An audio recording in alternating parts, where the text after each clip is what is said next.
भगवान श्री कृष्ण ने जब मोहिनी रूप धारण किया तो उनके सौंदर्य पर 33 करोड़ देवता मोहित हो गए।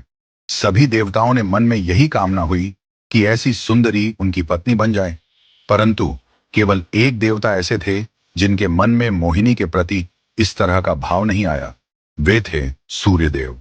सूर्यदेव ने मोहिनी रूप को देखकर मन ही मन कहा, यदि ये मेरी पुत्री बन जाए तो मेरा जीवन धन्य हो जाए।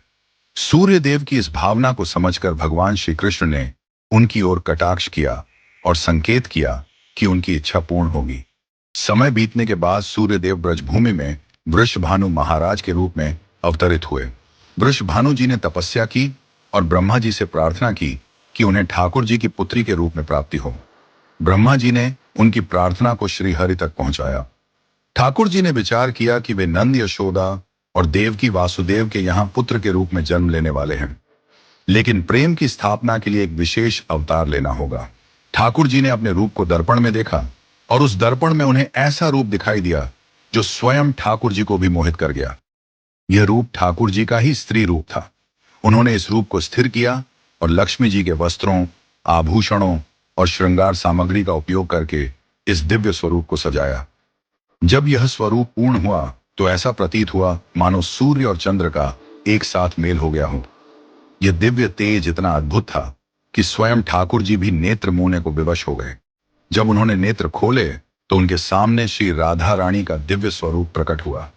श्री राधा के प्राकट्य का समय सुबह 4 बजे का था, जो ब्रह्म मुहूर्त का समय है।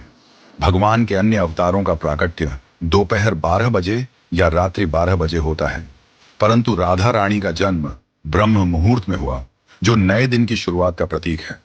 यह इस बात का संकेत था कि प्रेम का प्रकाश संपूर्ण विश्व में फैलने वाला है। राधा रानी के अवतरण पर वृषभानु महाराज और कीर्तिदा माता के घर उत्सव मनाया गया। सभी गोप गोपियां ब्रजवासी आनंद में झूम उठे, लेकिन एक अद्भुत घटना ने सबको चकित कर दिया। राधा रानी अपनी आंखें नहीं खोल रही थीं। वृषभानु महाराज और माता कीर्तिदा इस बात को लेकर चिंतित हो गए। कई साधु संत और विद्वान उनके दर्शन करने आए, लेकिन किसी के भी प्रयास से राधा रानी ने अपनी आंखें नहीं खोली। तभी देवताओं के आग्रह पर नारद मुनि वहां आए। उन्होंने राधा रानी के पास बैठकर उनकी स्तुति की। नारद मुनि ने जैसे ही स्तुति गाई, राधा रानी ने पहली बार अपनी दिव्य नेत्रों से नारद मुनि की ओर देखा। उस समय राधा रानी का स्वरूप ऐसा था मानो मृग नयनी सुंदर बालिका अपने पालने से झांक रही हो। यह दृश्य देखकर नारद जी आनंद से झूम उठे। उन्होंने अपनी वीणा और करताल बजाकर कीर्तन प्रारंभ कर दिया और गाने लगे, जय राधे जय वृंदावन वासिनी। वृषभानु महाराज यह अद्भुत दृश्य देखकर भाव विभोर हो गए। उन्होंने राधा रानी को प्रणाम किया और स्वयं को धन्य माना। उन्होंने अनुभव किया कि उनकी पुत्री कोई साधारण बालिका नहीं, बल्कि साक्षात देवी है। इस प्रकार श्री राधा का अवतरण प्रेम की स्थापना के लिए हुआ। ठाकुर जी ने ज्ञान, धर्म और वैराग्य की स्थापना के लिए कई अवतार लिए, लेकिन प्रेम की स्थापना के लिए श्री राधा का अवतरण हुआ।